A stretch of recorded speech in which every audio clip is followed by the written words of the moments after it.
Single truth rode on the Montana wind. One choice was about to change two lives forever. The cold Montana wind cut through cedar flats like a knife sharp enough to make a grown man shake. Bram Caldwell walked down the empty street with his pack mule behind him, snow blowing across the ground like white dust. He had lived in the mountains for 15 years, far from people and far from trouble. The law had once tried to hang him for a crime he did not commit, and since then towns felt more dangerous than any wilderness. But winter cared for no man's past. He needed supplies to stay alive. People stared the moment he stepped into town. Some whispered his name like it summoned bad luck. One man on a porch warned that Grizzly Bram lived past Devil's Elbow. Another said he had killed a judge. Bram kept walking with a steady jaw. He knew rumors traveled faster than truth. Folks feared what they did not understand. He reached Hutchinson's general store and grabbed the door handle when something moved in the alley beside it. Quick, small, almost hidden. Bram paused with his hand close to his holster out of habit. Then he saw her. A young woman, maybe 20, digging through a frozen trash pile for food. She moved like a frightened animal ready to bolt. Her dress was thin, her fingers cracked from cold, snow clinging to her hair. She pulled a frozen piece of stale bread out of the pile like it was something precious. Bram did not know why he stepped toward her. Maybe it was the way she shook. Maybe it was because hunger had once lived in his bones too. "Miss," he said quietly. She spun around fast, back against the wall, eyes sharp and green like broken glass. She stared at him without blinking. No trust, no fear shown, just hard readiness. Bram reached into his coat, not for a gun but for a pouch of gold dust, his entire winter's work. The words left him unplanned and rough. "Can I buy you?" Her eyes changed. Shock, anger, then a tired kind of humor. She lifted her chin. "You cannot afford my freedom." The words hit Bram hard. He understood what she thought he meant. He had not meant it that way. He was not trying to buy her or own anyone. He only wanted to help a starving girl in the snow. He put the pouch away slowly. "I meant no disrespect," he said. "There is a place down the street that serves hot stew for 15 cents. Thought you might need a warm meal." She studied him long and slow, like she was searching inside his face for the truth. "Why?" she asked. "Because I know hungry." "And I know running," he answered.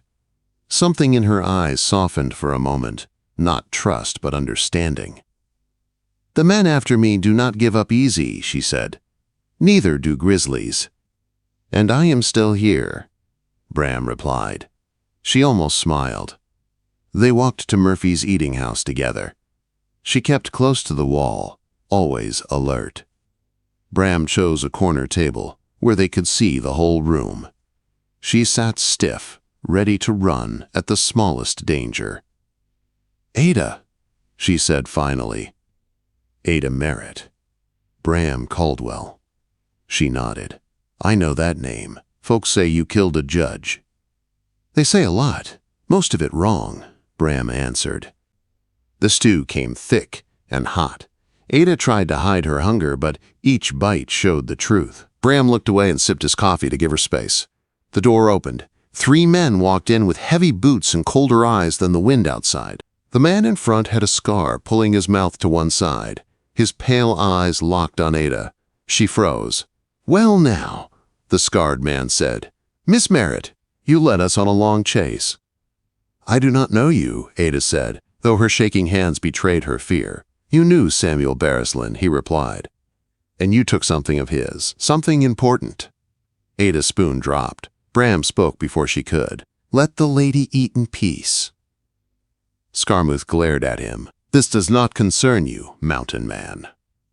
"It does now," Bram said calmly, hand resting near his holstered gun. "You threatening us?" Scarmuth asked. "No, stating facts. You draw guns in here and someone dies. Might be you." The whole room held its breath. Scarmuth finally stepped back and grunted. "This is not over." "It usually is not," Bram replied. The men left. Bram knew they were waiting outside. Trouble had locked onto them. "We need to move," he said. "Where?" Ada whispered. The back. Then my cabin up past Devil's Elbow. And the price? She asked quietly. No price, only an offer. Ada glanced at the door where danger lingered. Then she nodded. They slipped out the back as snow began to fall heavier. Ada climbed behind him on his mare and held tight. The mare bolted toward the mountains. Behind them came the faint sound of riders picking up their trail. They were being hunted, and the storm was rising. The first blast of mountain wind hit them like a warning, sharp and cold enough to steal breath. Snow fell heavier with every step as Bram guided his mare up the narrow path toward the high ridges of Devil's Elbow. Ada held on tightly behind him, her thin coat no match for the freezing air. Bram could feel her shiver through every layer. "We are close," he said, though the wind nearly swallowed his voice. Ada did not answer. She was saving her strength. Smart. The higher they climbed, the sharper the cold bit into their lungs. The mare pushed on through snow that reached her chest, trusting Bram with every step. At last, the trees opened. Through the storm, the outline of Bram's cabin appeared. Strong logs, thick roof, smoke still rising from the chimney. Relief washed over him. Inside, Bram built a fire fast. Ada stood close to it, rubbing her hands, her face turning pink from the heat. She looked around the room slowly. The shelves, full of dried food, the rifles on the wall, the sturdy table he had carved by hand. "It is beautiful," she whispered. "It is shelter," Bram said. Though truth was, her voice warmed something inside him he had not felt in years. He handed her a cup of pine tea. Ada drank it slow, her eyes half closing as the warmth spread through her. For the first time since he met her, she looked like she was not planning to run. "You said the men after you do not give up," Bram said. "Who are they?" Ada set down her cup and pulled a leather folder from her bag. "I took these," she said. "From the men I worked for." "What kind of papers?" "The kind men kill for." Bram opened the folder. Survey maps, land deeds, letters. 2 sets of records, 1 real and 1 forged. He saw the names of honest ranching families, miners, settlers, people he had seen all across Montana. "You are telling me these men stole land and claims?" Bram asked. "More than that," Ada said softly. "They stole silver rights and ruined whole families. My employer discovered the truth. They pushed him down a staircase to silence him. Then they blamed me. They planned to kill me too. I ran. But danger followed me everywhere." Before Bram could speak, something outside caught his attention. A shadow. Movement. He placed a finger to his lips. Ada froze. Bram moved to a firing slit carved into the wall. Through it he saw 3 riders moving between the trees. Slow. Careful. Rifles ready. "They found us," he whispered. Ada's breath trembled. "What do we do?" "Stay quiet. They are scouts. The larger group is close behind." The 3 men circled the cabin from every angle. Not sloppy, not drunk, not ordinary hunters. They used hand signals. Professionals. "They will not attack yet," Bram said. "They want numbers." All day, Bram and Ada worked to prepare the cabin. They stacked logs near the door, filled buckets with water, laid out ammunition. Bram showed her the root cellar, the hidden escape tunnel, the firing slits for safe shots. Ada learned fast. She did not complain once. "You done this before?" Bram asked. "My father taught me to shoot. He said a woman alone must know how to protect herself." Smart man. Night came, but the mountains held a strange silence. Even the wind seemed to wait. Bram and Ada took turns watching. Ada sat at the back window with a shotgun across her knees. Bram watched the front, eyes fixed on the tree line. Hours passed. "Bram," Ada asked quietly, "what happens if these papers never reach the right hands?" "Nothing changes," she said before he could answer. "Families lose their land. Men like Bellingham and Hancock get richer." "Bellingham," Bram repeated. "He is the one leading them, a militia colonel now. He forged documents that destroyed my family." He wants me dead, and the paper's gone." Bram's jaw tightened. "Then we do not let him get either." A long silence stretched between them until a faint sound carried on the wind. A low whistle. Bram stiffened. "They are here." Ada shifted closer. "How many?" "More than we can handle in the dark. They will wait for morning."